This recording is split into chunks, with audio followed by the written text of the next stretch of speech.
you're British and considering a move to Portugal, you're not alone. Since Brexit, Portugal has become one of the more popular destinations for British expats seeking a new life abroad. But moving is not as simple as simply packing a bag and booking a one-way flight. In a previous video, we covered the financial considerations of a move to Portugal, and today I'll be breaking down the key residency options available to British citizens so you can gain a clearer idea of which route may be suitable for your circumstances. First up, we have the D7 visa. This is also often referred to as Portugal's passive income visa, and it's particularly popular amongst retirees and financially independent individuals.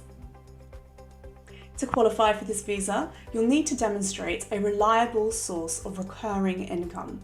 This could be pension income, rental income, dividend or investment income, or any other reliable passive income streams. The Portuguese authorities need to see that you can financially support yourself without becoming dependent on the state. The D7 visa provides a route to long-term residency and even potential Portuguese citizenship if you meet the right requirements in the future. So, for retirees or those living from investments, this is often one of the most straightforward residency routes. Next, we have the digital nomad visa. Over the last few years, Portugal has become increasingly popular with remote workers, and this visa is designed for those who work online, freelance internationally, run their own business, or work remotely for employers outside of Portugal. Applicants for this visa will need to demonstrate a sufficient amount of income and show that their work can be done remotely.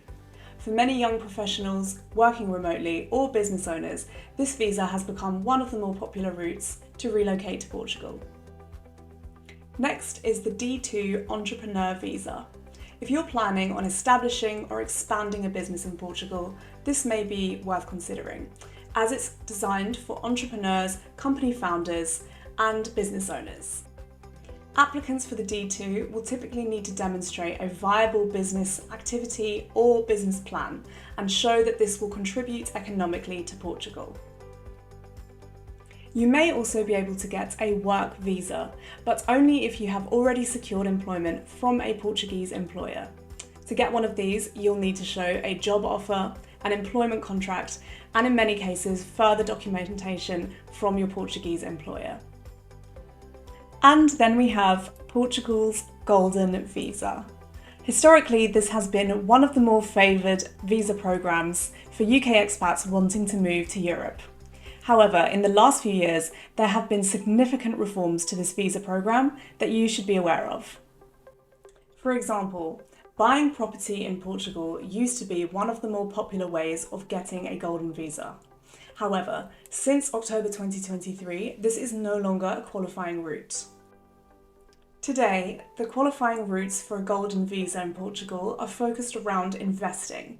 This could be investment funds, investing in scientific research, cultural projects, or business investment and job creation in Portugal.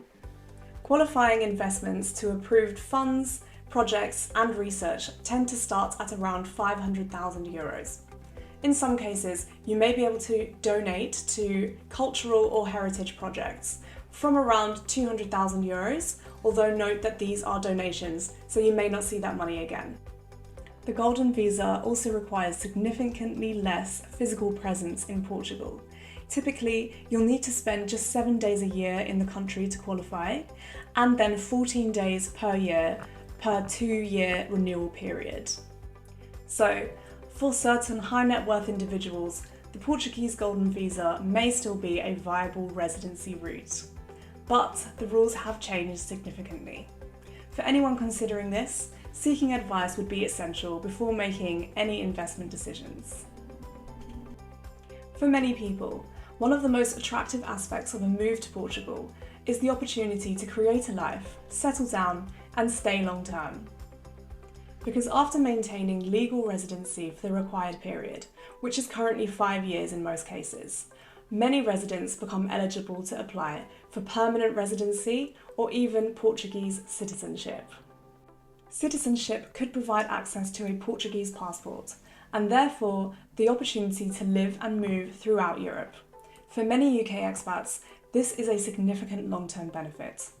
But of course, it is essential to seek advice so you can be sure of your personal eligibility.